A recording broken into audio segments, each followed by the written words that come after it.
So let's read the question first. Okay.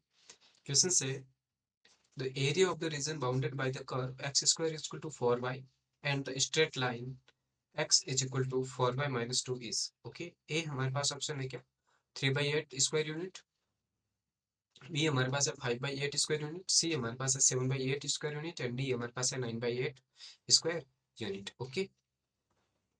So given X square is equal to 4y. ये हमारे पास क्या है पैराबोला है. ओके. तो ये हमारे पास जो पैराबोला आ रहा है वो हमारे पास क्या है X square is equal to 4y. ओके. एंड एक हमारे पास लाइन गिवन है X is equal to 4y minus 2. ओके. ये हमारे पास क्या है लाइन. तो यहाँ पे लाइन के यदि आप इंटरसेप्ट पॉइंट फाइंड करोगे तो वो क्या आएगा इंटरसेप्ट पॉइंट. ठीक है. एक्स और वाई, एक्स को आप जीरो पुट कीजिए तो वाई की वैल्यू क्या आ जाएगी 4y minus 2 equal to 0. That means Y equal to half. Okay. And एक बार आप y को जीरो पुट कीजिए तो x की वैल्यू -2, यानी कि ये जो पॉइंट है वो -2, 0 का है और ये जो पॉइंट हमें मिल रहा है वो क्या है 0, हाफ का. बट हमें ये पॉइंट ऑफ इंटरसेक्शन चाहिए है ना. तो हम क्या करेंगे now find point of intersection. Okay. चलिए तो पॉइंट ऑफ इंटरसेक्शन अब हम फाइंड करेंगे. तो देखिए पॉइंट ऑफ इंटरसेक्शन हमारे पास एक तो ये वाला इक्वेशन है कि X square equal to 4y और एक हमारे पास है देखो क्या x. इसको मैं इस तरह से लिख सकता हूँ क्या ये x minus sorry +2 is equal to 4y. ठीक है. तो बस दोनों में 4y को आप रिप्लेस कीजिए तो एक्स स्क्वायर इक्वल टू क्या आ जाएगा x +2, यानी कि X square minus X minus 2 equal to 0. Okay. इसके आप फैक्टराइज करोगे तो क्या आएगा X square minus 2x. Okay. Plus X minus 2 equal to 0. और फर्दर इसको सॉल्व किया तो x minus 2 plus 1 x minus 2 equal to 0, यानी कि x इक्वल टू तो -1 आ जाएगा हमारे पास और एक हमारे पास x इक्वल टू 2 आ जाएगा. किस तरह से कि यहाँ से देखो x माइनस 2 कॉमन लिया हमने तो बचा क्या हमारे पास x प्लस 1. ओके. चलिए तो अब बात करते हैं कि हमारे पास x इज इक्वल टू क्या है x प्लस 2. एक मिनट. x plus 2 by 4 is equal to y है. So at x equal to -1 y की वैल्यू क्या आ जाएगी हमारे पास y is equal to 1/4 and at x equal to 2 y is equal to 1. Okay. क्योंकि 2 + 2 4/4 दैट इज 1. ओके. सो ये जो पॉइंट हमारे पास है ये हमारे पास -1 का पॉइंट है और ये हमारे पास पॉइंट हो जाएगा किसका 2 का. ठीक है. तो ये वाला पॉइंट हमारे पास 2 का क्या आया था 1. ओके. और ये जो पॉइंट आया था वो हमारे पास क्या आया था -1, 1/4. ओके.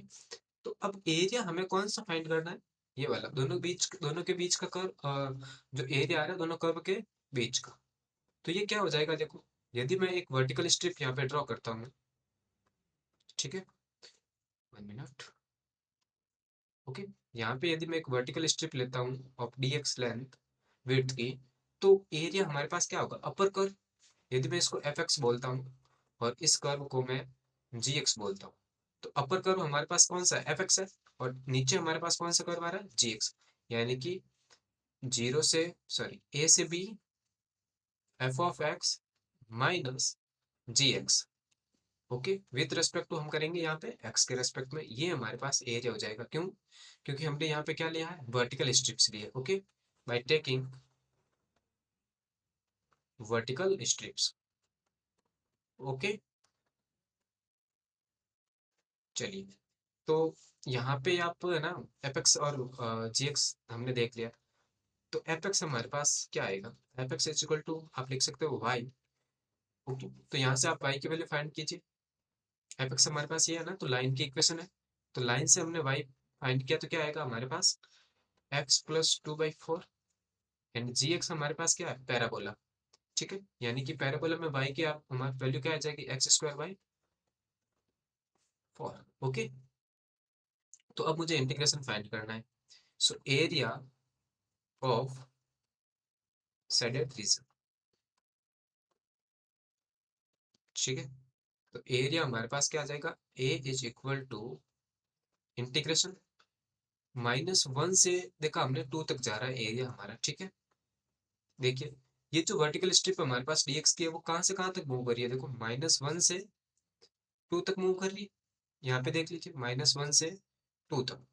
ओके, तो आप क्या कर रहे हो, एफ एक्स जो है ना हमारे पास, ये देखो एक तो टोटल हमारे पास ये वाला एरिया, यदि उसमें से मैं ये एरिया सब्ट्रैक्ट कर दूं नीचे वाला, तो मेरे पास ये एरिया बच जाएगा ना, ठीक है।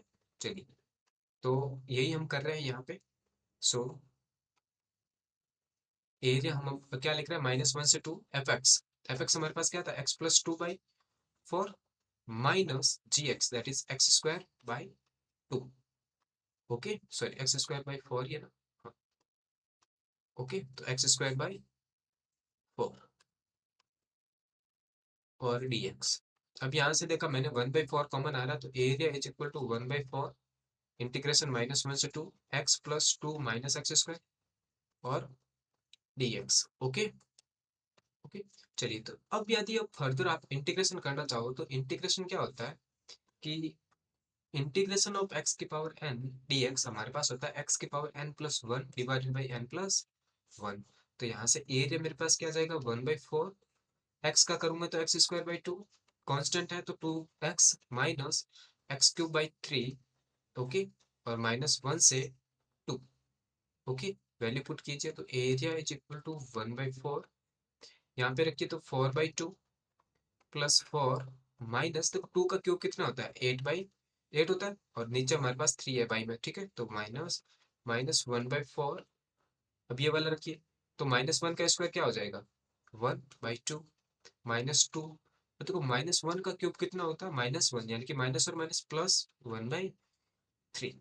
ओके, चलिए इनको आप सॉल्व करेंगे तो एरिया इज इक्वल टू 1/4, यहाँ पे देखिए 2 हमारे पास है, 2 और 4 6। ओके, तो 6 माइनस 8/3 माइनस अगेन 1/4, एंड यहाँ पे देखो एलसीएम लिया तो 6 आया है ना, तो एलसीएम हमारे पास 6 आ गया, ठीक है। 2 3 से 6 होता है, यानी कि 3 माइनस सिंपली 12, क्योंकि 1 है वहां पे तो। ओके, एंड प्लस का, सॉरी 3 2 जा 6 होता है ना, तो हम क्या लिखेंगे यहाँ पर 2।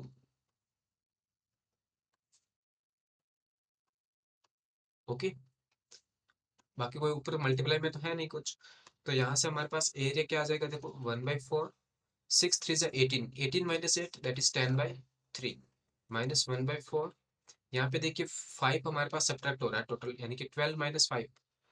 ओके, तो कितना आ जाएगा 7, 7 + 5 कितना होता है 12, तो यहाँ से क्या आ जाएगा माइनस का 7/6। ओके, चलिए तो फर्दर आप कीजिए तो एरिया इज इक्वल टू, यहाँ पे आप करोगे तो क्या आ जाएगा, देखो ये हमारे पास, इसको मैं 1/4 यदि कॉमन ही ले लूँ तो ये क्या आ जाएगा 10/3, और minus plus 7/6। Okay, so area is equal to 1/4, यहाँ पे 6 आपने एलसीएम लिया तो कितना आ जाएगा 20 + 7, यानी कि 27 बाय, नीचे देखिए आपके पास 24 आ रहा है। ओके ओके, चलिए अब देखो दोनों में है ना वो 3 की टेबल हमारे पास जा रही है, तो 3 9 जा 27 और 3 8 जा 24, तो ये हमारे पास 9/8 स्क्वायर यूनिट आ गया हमारा एरिया।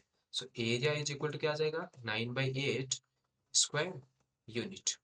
ओके, चलिए, तो यहाँ से हमने क्या कहा कि 9/8 स्क्वायर यूनिट, यानी कि ऑप्शन डी हमारे पास है वो करेक्ट आंसर हो जाएगा। Okay, I hope you understood the solution, thank you.